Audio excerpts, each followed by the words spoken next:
So we've got our quarterback, fellas. Joe Flacco, named quarterback.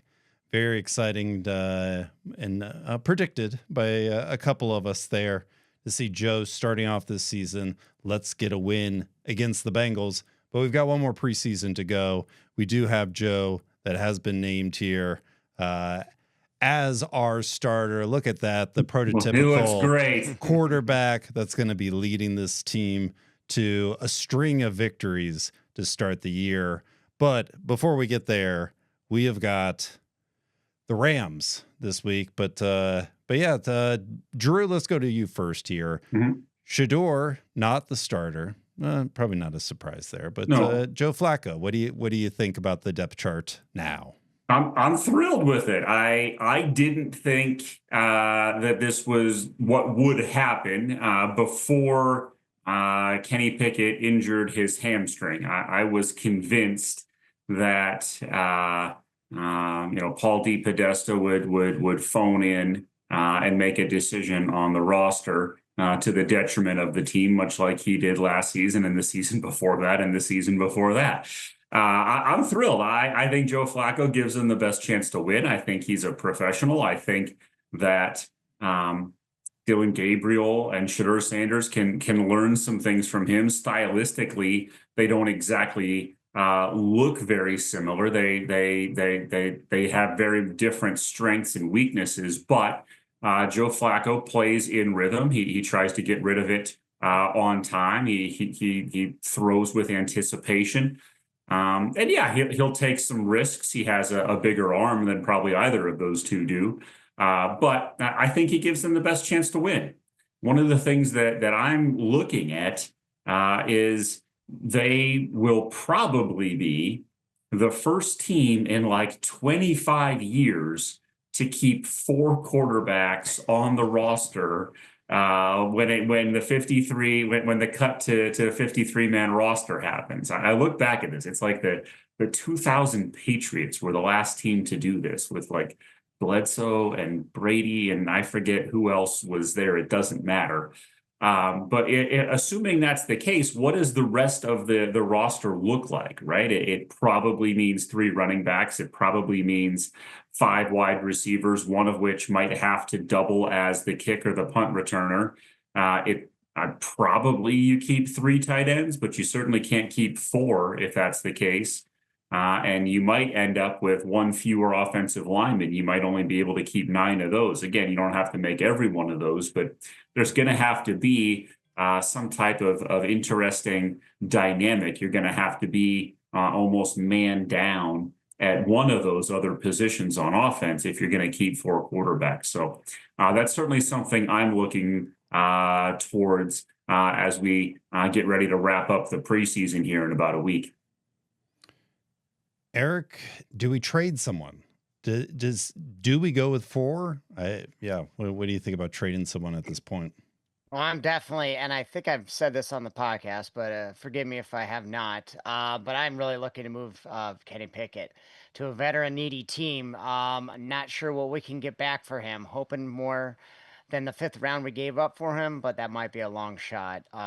Couple teams that could be interested. I'm not sure that Trevor Lawrence has continued to improve since his rookie year with Urban Meyer. Maybe if he falters, they might put see Kenny Pickett as an improvement over Zero Nick chance. Mullins. Zero chance. He's an improvement over Nick Mullins. I'm not gonna lie there, that I can buy. Maybe it's more of the injury type then. Yeah. Not wishing injury on anybody, but he would be an improvement. Not sure what the Titans are doing with Cam Ward. I think they want to start him, but they would expect a lot of losses. Maybe if the coaching staff is concerned with their job, maybe they would want Cam Ward to take a step back.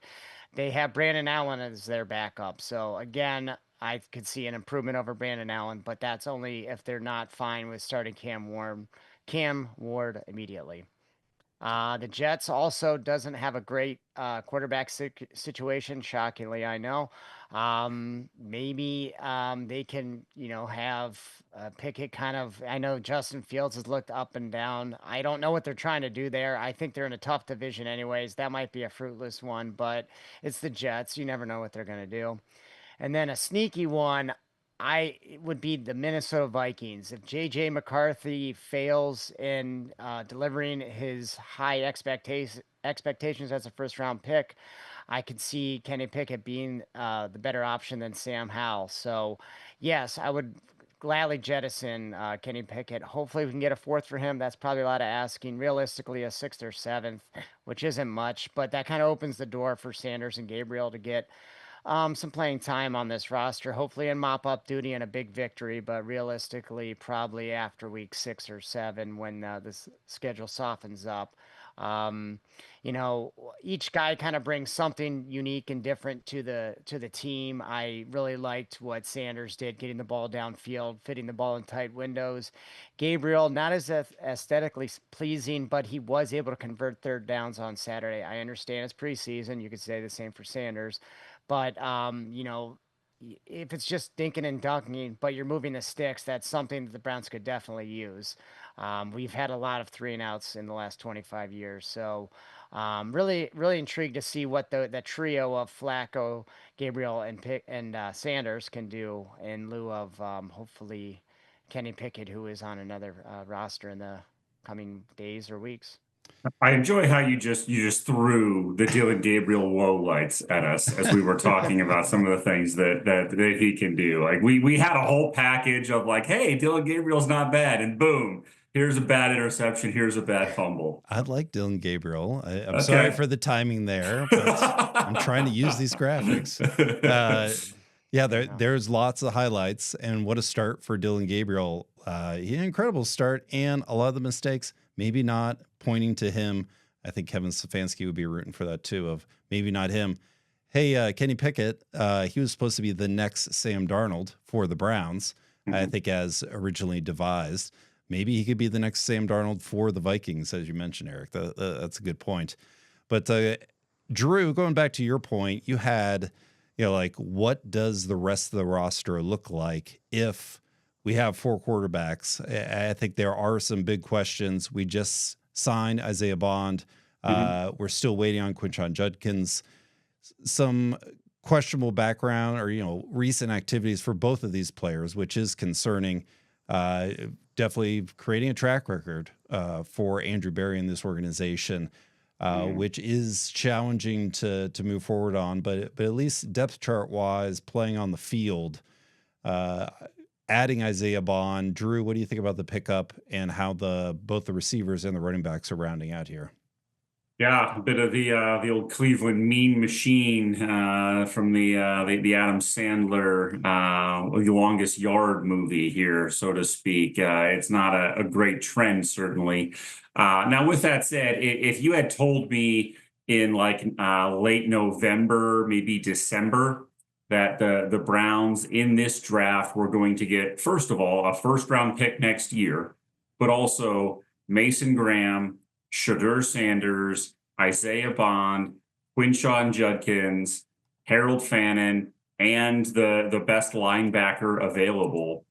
I mean, that is quite the haul if you look at this in the lens of where things stood in again around December with Quinshon Judkins. Isaiah Bond was thought of as probably a second-round pick then. You would have asked yourself, how many second-round picks did the Browns have in this draft to come out with that kind of a haul? So, you hope these are very isolated, like one-time ever incidents that happened before they got into the league. You hope it's not a trend, obviously, with players like this. But there's no charges for Judkins. There's no the grand jury declined to indict Bond. So there's probably going to be a suspension coming for both of these two. But, the hope is that it'll be a limited one based on what we know here today in the the middle of August or so. I think this has the potential to be an excellent draft class. If things align and the talent level comes through for the Browns. So, I am looking forward to seeing what they can do this year and next and the following. In terms of the depth chart and the roster, Ryan, you mentioned Isaiah Bond is listed right now as Cedric Tillman's primary backup. He has already been elevated to the second team. I don't think he's been there for a single practice yet. Maybe that's damning with faint praise if you look at the rest of the Browns depth chart here. But, he's going to make this team. They gave him 3 years, fully guaranteed money. He's going to be one of those 5 wide receivers. It's him, Judy, and Tillman for sure. And I'm interested to see what they do with the rest of it. Does Deontay Johnson hold on to one of those spots? Do they reserve one for DeAndre Carter based on his special teams ability? Does Jeremiah Thrash make the team? I have no idea. I'm interested to see where they go with those last roster spots. Eric, what do you think about the running back position? I don't know if the preseason games aren't exactly showing the coach's hand for who's going to be the starting running back. What do you think about the running back depth chart right now?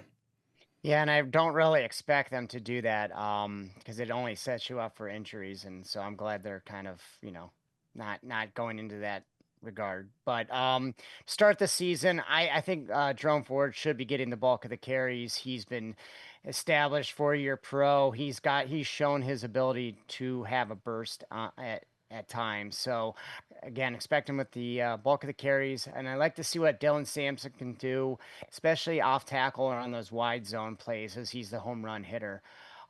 Even let's say Judkins comes around the end of this week and is with the team every single day, I would be surprised. And he's not suspended, most importantly. I would be surprised if he gets a handful of carries, at least to start. So I think it would be those two. A couple of guys that I have been impressed with were the late pickups / rookies, Amani Marshall and Toa Tawa and Travion Williams. Likely one of them might make the team if Judkins starts the season suspended, and the other two will probably be on the practice squad. I really like what Marshall brought. He had a quick first step and was very agile between the tackles. So again, these are all preseason games, but you can only go off what you see, and he played pretty well. So, I think Quinshon will work his way in with this team, whether that's week 1, week 6, week 12, whenever that may be. But I would expect him to probably spell Jerome Ford early second quarter, late third quarter, where the defense is wearing itself down, kind of what he was doing with Travion Henderson in college. But I'm hoping the Browns have a lot of options at that position because this team will be focused on that play action game and getting the run game going and creating those third and shorts for Flacco or whoever's behind center, and to not have our defense on the field a lot because our offense is stagnant. So I think we are okay there. As long as everybody stays healthy, that offensive line stays healthy, I think we're going to be okay in the run game. I don't expect a Saquon Barkley type performance. I don't expect any of those Denver running backs from the late 90s, early 2000s. Wow. But if we can at least land Like Gary, Terrell Davis? You going Terrell Davis? You going Clinton Portis? Like how far back we going? Gary. Orlandis Gary. Yikes, bro.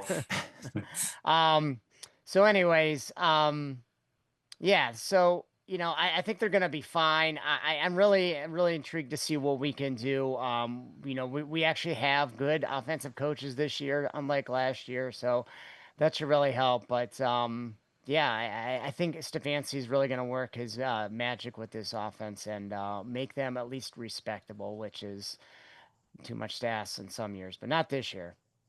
Ryan, I'll throw one more thing at you. The Washington Commanders right now have like 5 running backs. They're trying to trade Brian Robinson Jr. They might end up cutting a pretty good running back that they've had for a couple years that they've developed, Chris Rodriguez. Whoever they like, they're not going to keep 5. They might not even keep 4.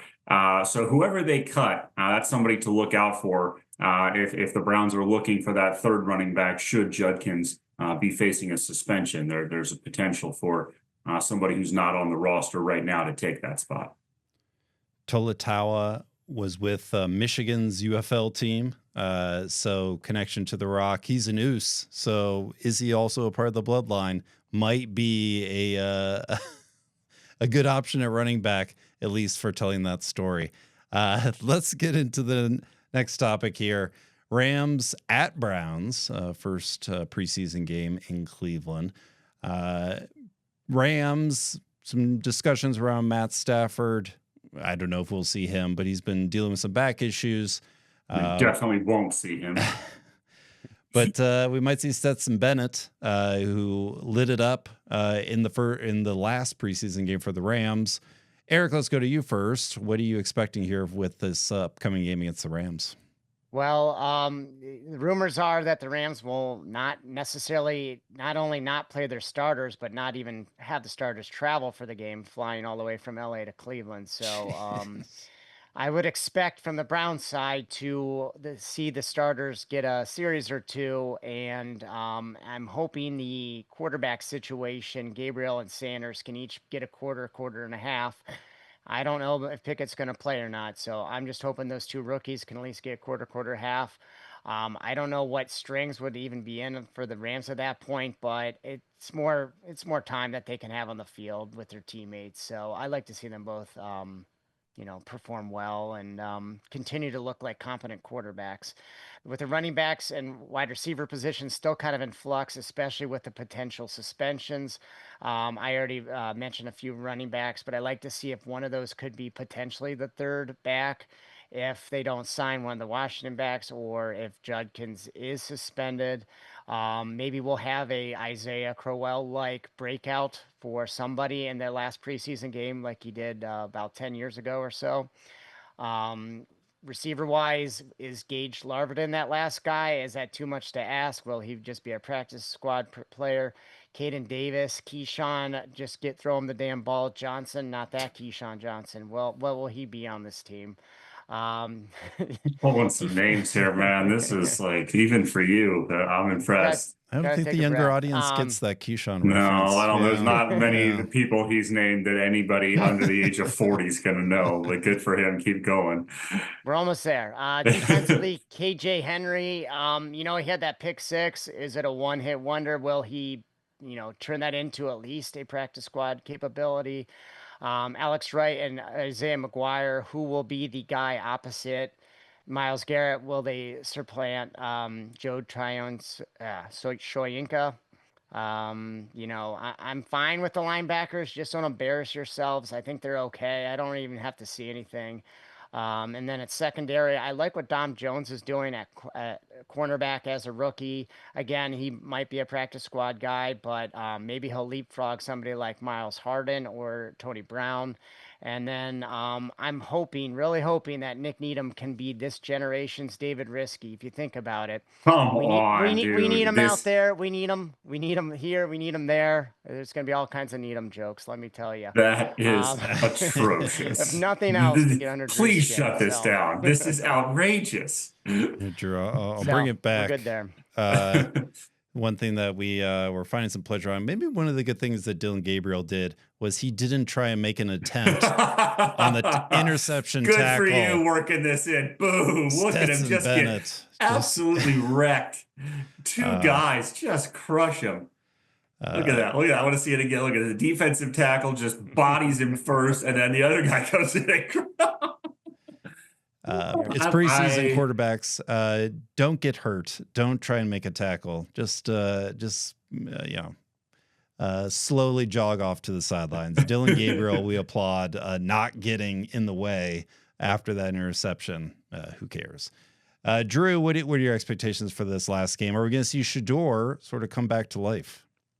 Yes, I suspect we will. I'm hoping we get to see Joe Flacco. I don't love a quarterback not participating at all in a preseason game and then going out there week one and playing. In our division, we've seen it. I don't know how many years in a row with Joe Burrow, who never played in the preseason. He's who we play against, right? And he's playing in the preseason now to try to get ready for week one. So I'm actually hoping that Joe Flacco plays. He probably will not, but I am hoping that he gets some reps. I'm told he's had all of the first team reps at practice for multiple weeks now. Maybe that means he's ready, but I'd sure like to see him play in the preseason. If he doesn't play, I think it would be Dillon, Gabriel, and Shedeur Sanders. Each quarterback would get a half, and you sort of see what you have, and you let that determine who the primary backup is, right? You would have equal sort of tape on them, and you'd have almost a full game's worth of reps on against live bullets, so to speak, right? Like these are not all pros that they're going up against, but they're not playing with all pros either. So here are some good throws that Dillon Gabriel made. Thank you for working that in. So yeah, if Flacco doesn't play at all, I would suspect each one of them would get a half, and the outcome of that would probably go a long ways in determining the ultimate order of that depth chart, who's number 3 and who's number 4. Good call out. I think that's been the theme for the Bengals is even though Burrow might get hurt, he's got to play, and the Bengals can't have a slow start to begin the season. We'll talk about the Bengals. Let's give them one anyway. In the next week, let's see one more preseason game. Go Browns, stay healthy, and we'll talk to you soon.